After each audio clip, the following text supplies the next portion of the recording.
Again, good afternoon. And in behalf of Secretary Andres C. Centino, Presidential Assistant,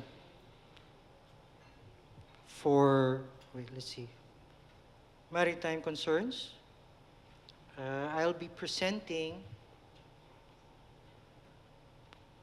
a brief about Executive Order 57, Series of 2024. Now, this is very much connected to our topic for this afternoon regarding interagency cooperation and collaboration. Okay. So the scope of my presentation will revolve around two discussion points. First will be a background about why there was a revision of EO 57 series of 2011. So it's quite uncanny that both are similar numbers, Executive Order 57 for 2011, and right now it's Series 2024, but both are EO 57. So please don't get confused. And then I'm going to be giving the salient points for the current EO 57 Series of 2024.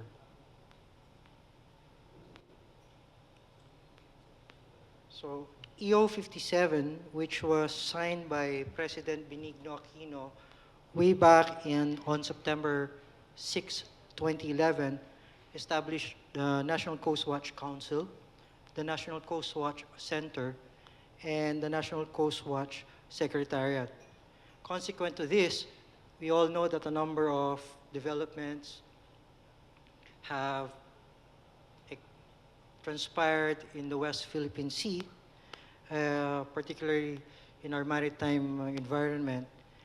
And primary to this was the 2012 Scarborough Shoal incident, which eventually led to a series of diplomatic and legal actions culminating with the 2016 arbitral ruling.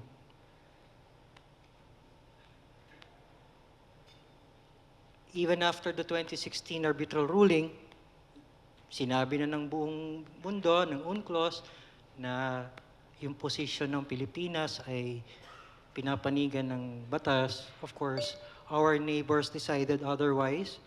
And so, even after that, evolving tensions in the WPS have continued. And despite all our efforts, we've exhausted all the diplomatic channels. Dami nating demarches, everything na sinabi. Ngunit the problem has persisted, and all our efforts to promote stability and security in our maritime domain has been confronted by serious challenges within our, particularly within maritime security, no? Domain awareness.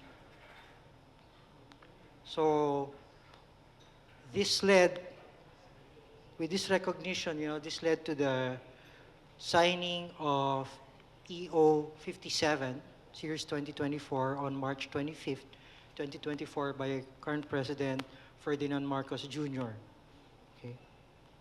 And it immediately took effect, of course, after it was published in the official gazette.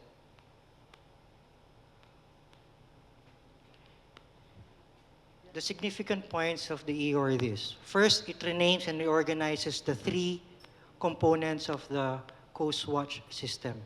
The National Coast Watch Council was renamed and reorganized as the National Maritime Council.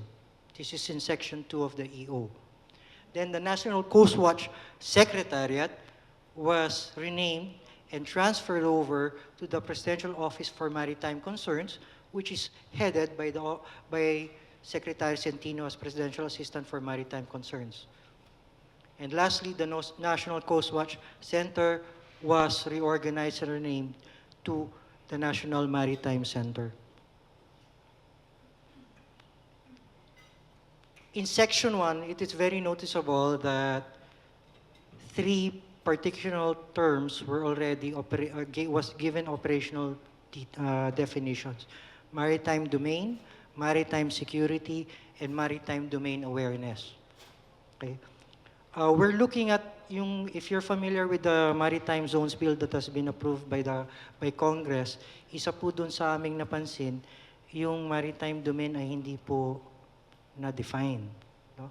I think we need more clarity on that. Kasi particularly when we go to doctrines, dapat walang vague points. You should have a clarity of and unity of understanding. So, dito sa EO, na-define po yan. In Section 2, for EO 57 of Series 2011, these are the members. Okay? But for Series of 2024, may nadagdag po tayo na we were able to add a number of council members. First is the Secretary for the National Security Advisor. Also, the Office of the Solicitor General. In one of the forums, tinanong po ako, bakit yung OSG? Well, right now, we're looking at more legal approaches to be able to operationalize yung 2016 arbitral ruling. Yung atin pong Maritime Zones Bill is one aspect of that where we are actually cascading it to, we're localizing yung provisions po ng international law. So hindi pag may nag-violate, hindi po lang natin sasabihin na nag-violate kayo ng international law. You violated the international law and you're violating Philippine laws. Also, the Director General of the NICA has been included in the Council. And the Council met for its inaugural meeting just 2 weeks back, and it was chaired by the Executive Secretary. And part of that meeting, the consensus was to be able to come up with an EXICOM and a technical working group where we are right now processing po yung implementing guidelines for the EO. Now, also significant, before, the National Maritime Council was supposed to meet only twice in the old EO. Now it's supposed to meet every quarter. So mas marami-rami po tayo diyang mapag-uusapan. And ito po yung isang function ng Council. It shall be the central body in charge of formulating policies and strategies to ensure a unified, coordinated, and effective governance framework. So yung Council na po ang pwede nating lapitan ng mga agencies regarding yung ating interagency cooperation. Okay? So it will all be done through the Council.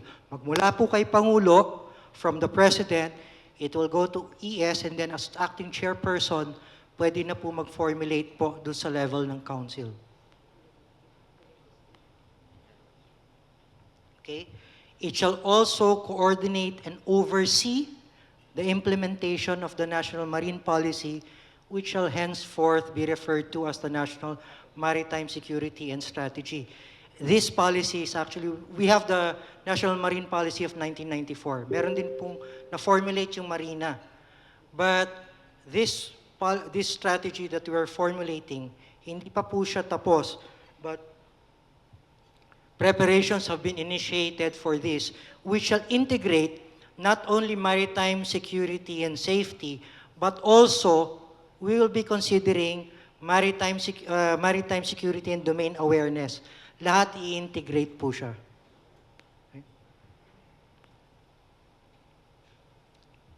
Also, it will be able to create, convene, reorganize committees, national and area task forces, and or working groups to assist the Council in the performance of its function. Also, as we have mentioned, the term maritime domain awareness has been integrated in the section content.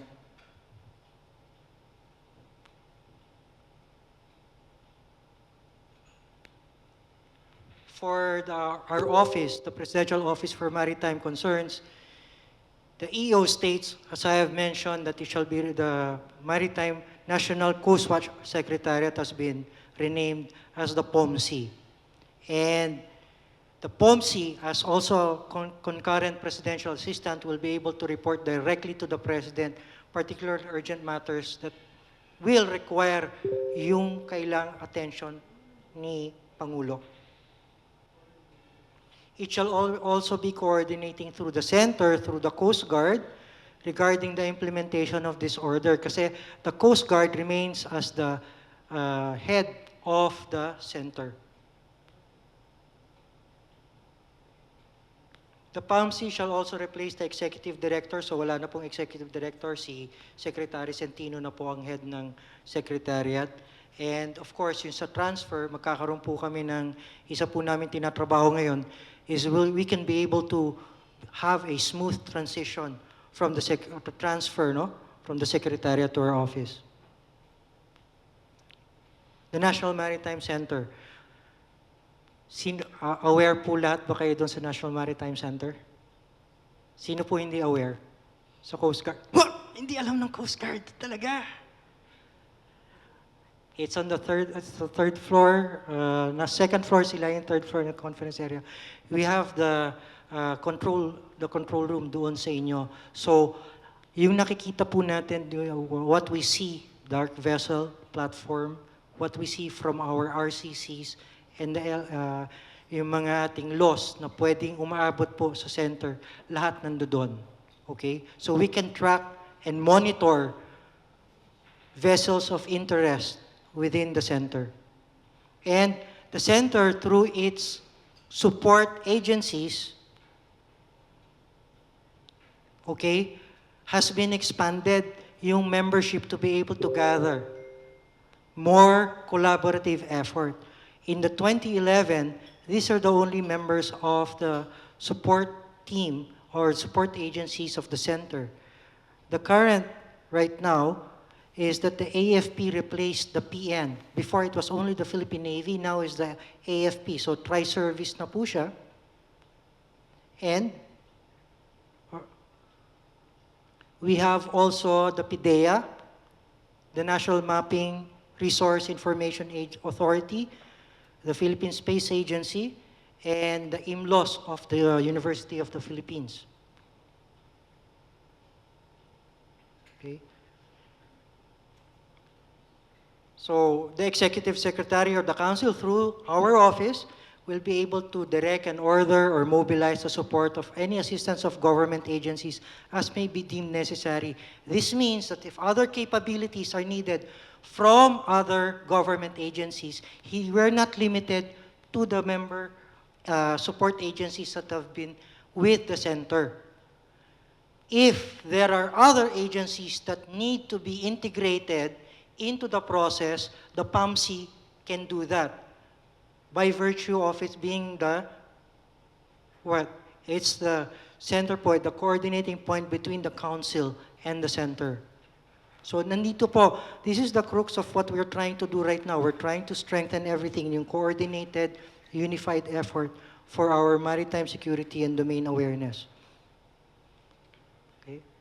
And of course, the Maritime Center is the only authorized facet of the system that can now accept donations.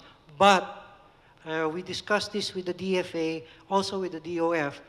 They were very quick to also to point out that each of the agencies can still accept donations and other grants from foreign and local institutions, but if it concerns maritime security and domain awareness, then it has to go through the center. Okay? Now, some of the grants that have been received by the center are these three, but there are more. From the US, there are DITRA. From Canada, the DVD is a dark vessel. And of course, from the European Union, we have the IORIS, which is very, very significant right now in our efforts. Okay. And in Section 8, the National Task Force for the West Philippine Sea, which was created by Memorandum Circular 94, has been attached to the Council, meaning the Council can now have a direct channel for the National Task Force. Okay? So that allows us a more expeditious process, no? To be able to achieve the objectives being set at the strategic national level, down to the operational and tactical levels. Okay? And for funding, well,